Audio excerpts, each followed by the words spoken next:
Consistency, not in the 9 goals. The reason we scored 9 goals is we played properly.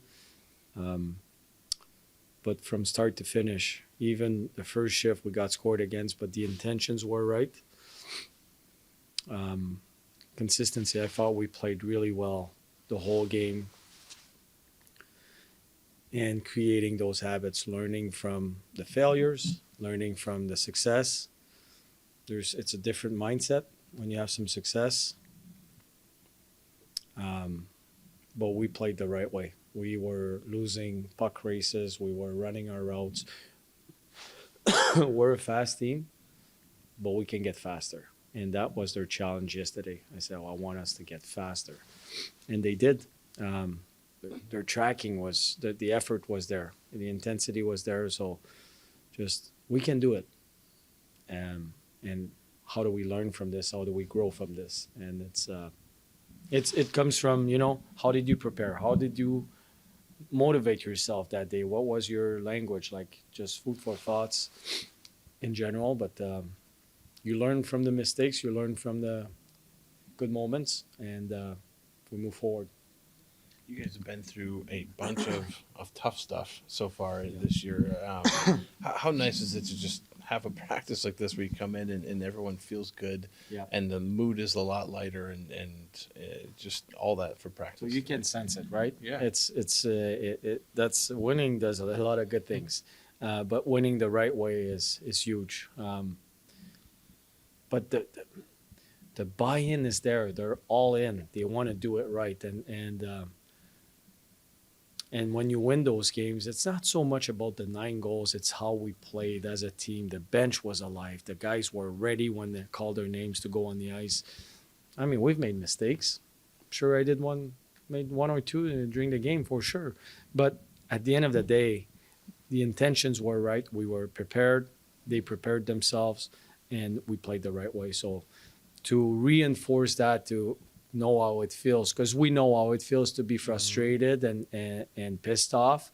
Now we're, to have that feeling and to reinforce that. And for those guys, I'm really happy. They've been, like, the intensity is not an issue with us, right?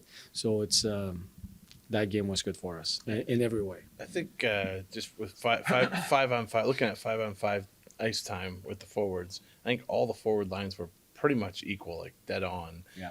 How nice was it to just Yeah. roll 4? That's perfect. I mean, at this time of the year, when you can roll 4 lines because they earned it with their play and performance, and you can roll them, you can play with that a little bit, but at the end of the day, they're just rolling and they're playing and they're doing their job.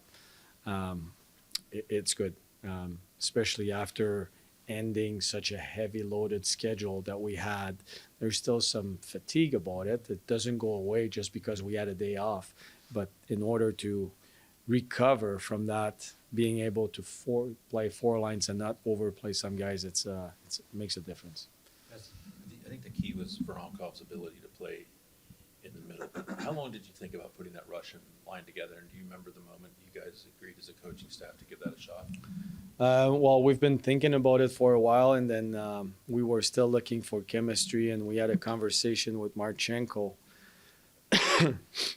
picking his brain, and he was very supportive of that idea, and he said the big man can play center, because that was the missing link. We didn't know if he could. He said no, we knew he could, or he did in the past, but we didn't know if he could adapt quickly in the NHL. So we tried it. We said we're going to give him a period or two just to see how he moves. Doesn't mean that what we want to see, and then they just took off. Yeah. So did you feel like it was a fit from the start? I think it was December 1st they came together. I thought so, yeah. Yeah. I think the first game, the only missing link was his face-offs. And even that game, I think it was close to 50. I'll have to look back. But from my memory, close to 50. And that was the part I wasn't sure, because that's a big piece of being a centerman. But he's been asking the right questions, and he's going through Marchi, but the questions are pretty advanced, and you can see it on the ice the way he moves. Why do you think the line works? Is it the 3 different games coming together? What is the fit there? First off, is they communicate all the time. If you look at them they're always talking. Always, they're always talking after they're always talking. They're always um, telling each other what happened on the ice. So chemistry, communication, and they read off each other. Now, eggs or chicken first, I don't know, but it's because they're talking. There's some chemistry, and they really want to they support each other well. They have each other's back. They want to do well for each other. It's not only about Marchi or about Voronkov or about Chinnikov. It's about the line as a unit, and so they don't.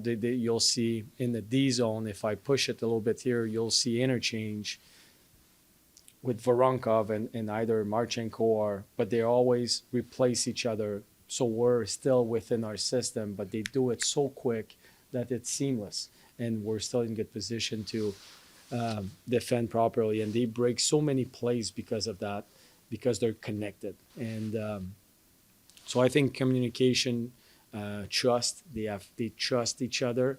They trust that the two line mates will do the right thing, and big piece of it is they're having a blast. They're having fun. They're having they're having fun. They joke with each other. I think they do because I don't understand, but it seems like they're laughing.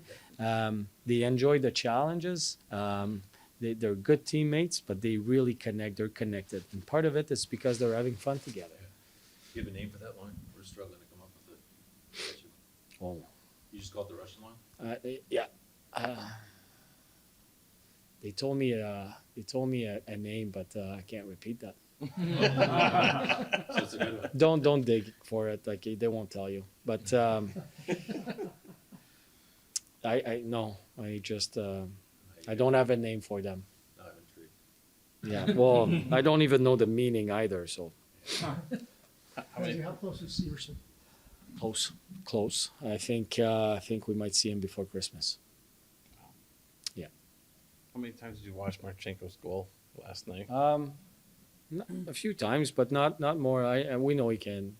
He's been practicing that for a while anyway, and yeah, that's exciting for him. But his whole game was really good. So that's a fun goal to watch. But I got the whole team to watch, so don't spend too much time on this. Yeah, when you watched the game back last time, maybe you saw it live too. The 91-4-52 line had a couple of really good shifts in the third period. They scored in the second one, a big goal, the 8-4 goal, but they had a really good shift before that. How integral was that? I don't want to say it was nervy at 7-4, but how big was that line's play? That was a big goal. That was a big goal. That line was hot. Yesterday they were, and they've been good. But yesterday they reached a new level. Bemstrom was outstanding. Kent Johnson was outstanding, and Sillinger was outstanding. They just worked really well together.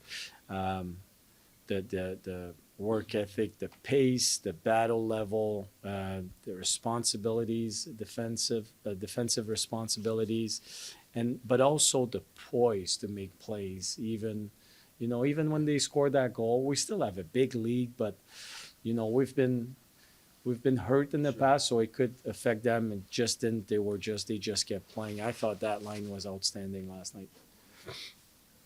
Would you, in the modern NHL, their lines don't typically stay together very long. Would you, as a coach, like to be able to keep 100%. I'd like to keep the four lines together from first game of the season till the last game of the playoffs. But that's not reality. The obvious is the injuries. But sometimes you think that two guys should work together. You're a big, strong man. I'm a skilled guy. We can complement each other. It should work.